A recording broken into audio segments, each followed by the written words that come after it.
An epidemic outbreak? Ano yung pinag-uusapan niyo? Doktora, kasi po, Dok, ina-analyze po namin yung symptoms po ng pasyente natin na namatay po kaninang madaling araw.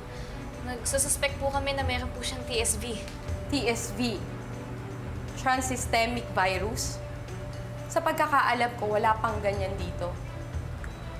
Yes po, Dok. Kaso nga lang po kasi, nakwento po nung kasama po ng pasyente na meron po silang nakasalamuhan na galing po sa ibang bansa.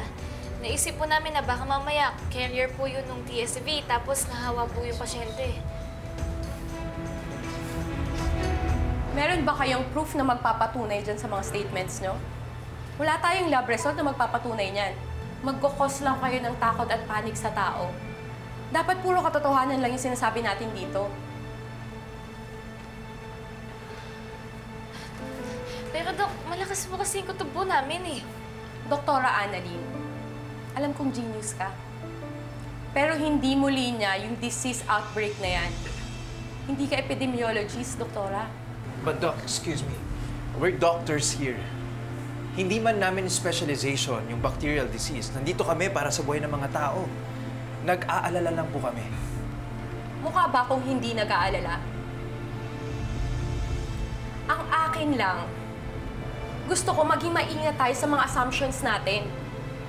Kasi hindi biro yung mga ganyang klase ng situations. An epidemic outbreak is very alarming. Dok, ba't hindi po natin kausapin yung medical director?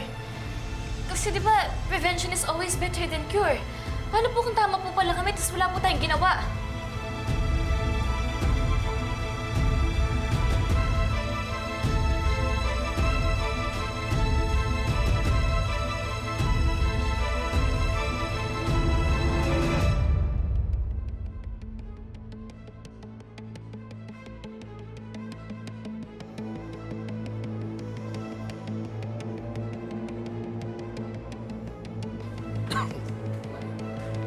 Uy!